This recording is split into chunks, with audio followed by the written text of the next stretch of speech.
So you're thinking of applying to be part of a bundle, or maybe you've just been accepted for a bundle and you're wondering how to get the most out of this experience.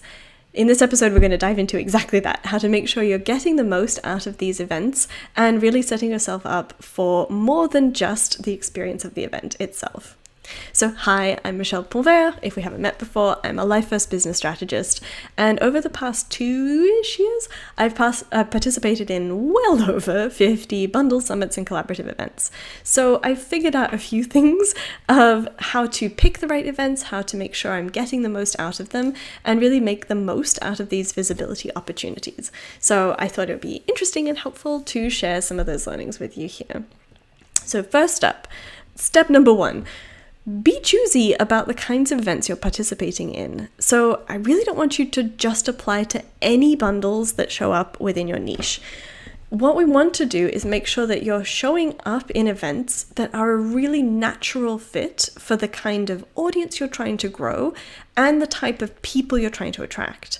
So we want to make sure we're not just getting into, let's say you're a course creator, into just course creator bundles. We want courses on your specific topic, or we want to have a bundle that's focused on the specific kinds of people your courses are going to serve really well. You want to be really quite choosy, quite picky with the kinds of events, so that when people do go ahead and sign up for that event, they, say, yes, I want to be part of this bundle. Your offer, your submission in that bundle is going to be the number one thing they're going to sign up for. It's going to be so clearly, obviously what they need that you're going to get the most signups from that event, but also those signups, those people who have joined your list because you've been part of that bundle are going to be a really, really good fit too. I also think it's important, and I learned this lesson the hard way, not to overwhelm yourself with too many events at the same time.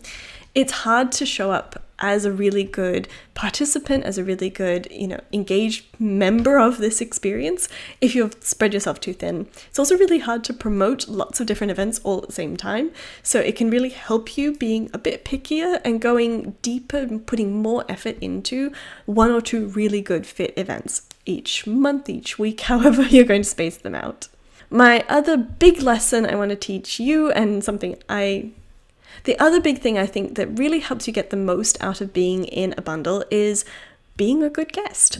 If you help show your bundle host, the person putting on this event, that you're really in this, you're really invested in making this a good experience, and you respect the opportunity that they've given you, 9 times out of 10, you're going to get invited back. You're going to be, suggested for other opportunities, and just shine as a, really good collaborator. So some ways to be a good guest is submitting things on time, checking your work before you submit it, and generally just being responsive to your host when they email or reach out. If there is a community as part of the event, try and engage as much as you can. This is something I definitely struggle with because it's hard to show up in new groups and know what to say, but I think as much as you can, especially if there's opportunities presented to you around your specific offer, or if they're highlighting you, go ahead and do engage back, and if people ask questions or want to chat, be available for them as well. And then, really important, respect the promotional requirements that your bundle host has laid out and promote proudly. This is not something you should just sneak into your regular promotions, your regular marketing, but be proud and excited that you're part of these events.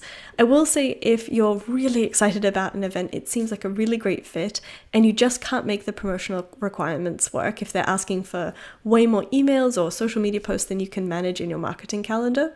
Before applying, it's really worthwhile reaching out to your host ahead of time and having that conversation and telling them that you're really excited about the event, you can't quite make those promotional requirements work, and asking if there's any flexibility. Some people won't have flexibility, and that's totally fine, and it's better to sit it out than doing it badly. But sometimes people will be able to be flexible with you and come up with kind of a good compromise, and you can really work together to figure out what's fair to still be part of that event and meet your own kind of limitations with your marketing schedule. So I'd much rather you ask up front before applying and have that conversation than apply and then just after you've been accepted, after you've kind of gone through that process with that host, mention afterwards, oh, by the way, I can't make the promotions work. So that's a really good, again, way to just be courteous for someone who's giving you an opportunity. So another really important piece of the making it worth it part of the puzzle is to make sure you're making a really good first impression on those new people you are getting from being part of a bundle. So these are the people who've signed up for your offer inside that bundle. A good idea is to have a welcome sequence for your new subscribers. This could be specific to that bundle, or you can just have a generic welcome email sequence that all people who are part of these events go into. I would consider, if you want it to be, your regular welcome sequence, like someone who signed up for a freebie, or if something a bit more tailored makes sense. And I say that because sometimes when we create our welcome sequences for freebies, so these are the sequences you'd send after someone signed up for a freebie on your website, there's kind of an assumption made that they know who you are, they kind of deliberately signed up for that freebie. With a bundle in particular, people will sign up for lots and lots of different things. There's a lot of FOMO going on. They want to make sure they're not missing out on anything. And so they might sign up for dozens, if not more, products all at once and not really remember the specifics of who you are and what your offer was in that bundle.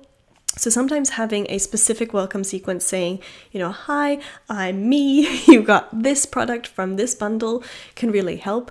But even if you don't go that specific, just saying, hey, you signed up from a bundle, here's, a bit about me, can still really help give people context once they're in their inbox again, because oftentimes they'll be in this flurry of just signing up for all the different products, and they may not be able to remember exactly who you are and what product you had in there. So it can be a really good idea to just have a specific sequence for those bundle people so they remember who you are and why you are now emailing them.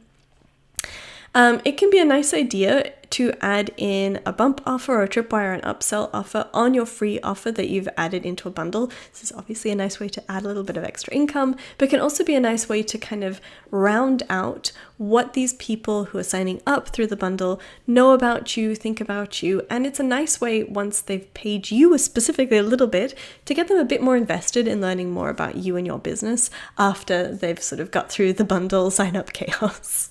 And then we want to make sure we're welcoming those right fit people so they feel like they're in the right place. Really make sure your copy's on point to, call out who they are specifically. And that ties into signing up for only events that are a good fit, is you can be more specific with your sort of messaging, your copy inside your welcome sequence to call out, in my course creator example, like, hey, you're a course creator around nutrition. You can really talk about are you working towards these specific nutrition goals? Are you really working towards, XYZ or struggling with XYZ?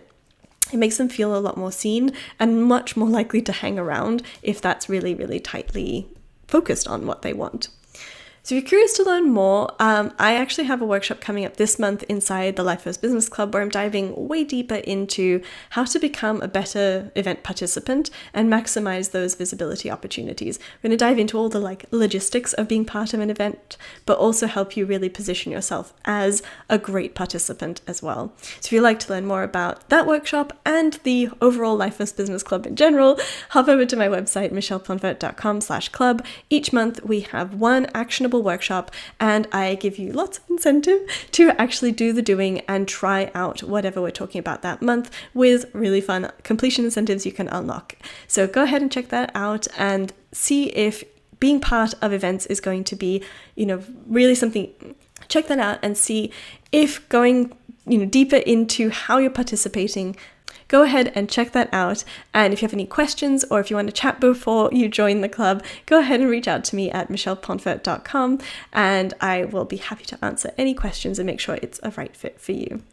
Thanks so much for joining me this week. I will be back next week with another episode. In the meantime, make sure you're subscribed so you get the next episode notification right where you are enjoying this. Okay, I'll see you next week.